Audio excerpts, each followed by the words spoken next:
we're finally getting a live-action version of one of our favorite Disney classics. It looks like you're out of ideas. Not quite. Welcome to MsMojo, and today we're doing a deep dive into everything we know about the Mulan remake so far. Before we begin, we publish new content every day, so be sure to subscribe to our channel and ring the bell to get notified about our latest videos. For this essay, we're looking at all the information we have about this upcoming release.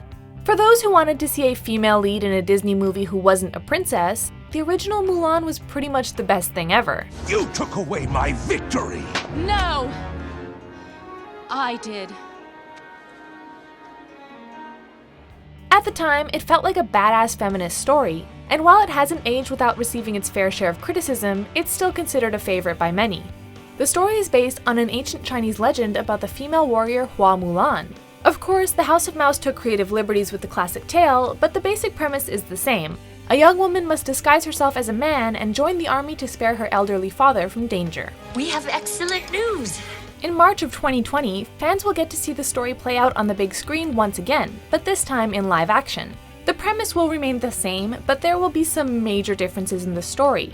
Before we get into the plot though, let's take a look at some behind-the-scenes details. Directing the film is New Zealand's Nikki Caro, so it already gets some points for having a female director at the helm.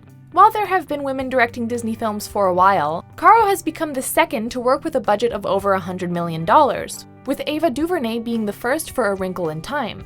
Caro is best known for her film Whale Rider, though she has worked on several projects with strong female leads. One example is 2005's North Country, starring Charlize Theron and Frances McDormand, both of whom received Oscar nods for their performances.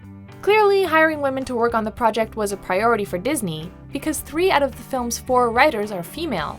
Rick Jaffa, Amanda Silver, Lauren Hynek, and Elizabeth Martin collaborated on the script. Jaffa and Silver already have some major action movie experience under their belts, having worked together on Jurassic World and the recent Planet of the Apes trilogy. That's how it is, huh? Some have called into question the fact that none of these behind-the-scenes talents are of Chinese heritage, however, which could have added more authority and diversity to the production. Of course, what many fans are most interested in is Mulan's cast. Because of fears that the story would be whitewashed, Disney was closely scrutinized during the casting process. So that fear has been alleviated by this casting. The title role of Mulan is being taken on by Liu Yifei, a Chinese-American actor and singer who's one of the biggest stars in Chinese cinema. All the films you made, what is your favorite movie? Can I say it's my next movie? In fact, in 2009, she was called one of the new 4 Dan actresses, which basically makes her one of the biggest female stars in the country. More familiar to Western audiences are martial arts star Jet Li, who will be playing the part of the Emperor, and Rosalind Chow, playing Mulan's mother. The question people are really curious to have answered though is how closely this new version of Mulan will follow the beloved 1998 film. And perhaps it might upset some fans to know that it looks like there will be a lot of major changes. The important thing to remember though is that in many ways, Disney is attempting to more closely follow the original legend, a commendable move even if it's generated some controversy. Very well. You can have his job. What? However, there will also be plot elements not seen in the ancient poem or in the 1998 animated version. Notably, the trailer has Mulan about to be married off, with a matchmaker teaching her how to be a good and respectable wife. The matchmaker has found you an auspicious match. This plot point has already ruffled some feathers because it introduces stereotypes that weren't even present in the original text. There have also been some critiques of historical inaccuracies and anachronisms. For example, Mulan's house isn't accurate given the story's supposed location or time period. Another new element is that Mulan actually has a sister in the live-action film, rather than being an only child. Sana Tang will be playing Mulan's sister. We can't say for sure what the purpose of this addition is in terms of the plot, but perhaps it will be interesting for Mulan to have another woman to share her thoughts and feelings with.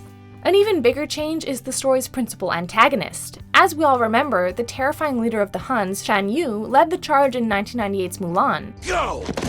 Tell your emperor to send his strongest armies. In the live-action adaptation, a witch will be the big bad instead. The character is being played by actress Gong Li, and as of now, we don't have many details about how her role will be worked into the plot. Let's get down to business to defeat the Huns. Fans of Captain Li Shang from the animated version will be disappointed to hear that we won't get to meet his live-action counterpart in the 2020 remake. One of the elements that people really loved about the story told in the 1998 film was that Shang began to have feelings for Mulan before knowing she was a woman, which has made him into something of a bisexual Disney icon, something pretty hard to come by. You fight good. Shang is being replaced by a character named Chen Hongwei, and according to casting calls, only falls in love with Mulan after her gender reveal, which to be honest is a lot less compelling. The animated version of Mulan, like many other Disney classics, is a full-blown musical and has some of the most underrated songs in the entire Disney canon.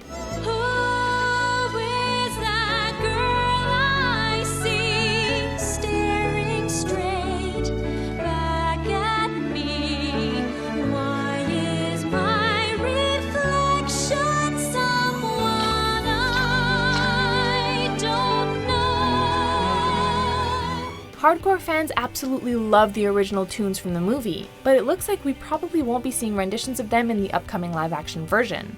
While Nikki Caro initially said that there wouldn't be musical numbers in the movie, the film's director amended her statement more recently to say that they are, quote, still exploring the role that music's going to play in it, but for sure there will be music. Hey!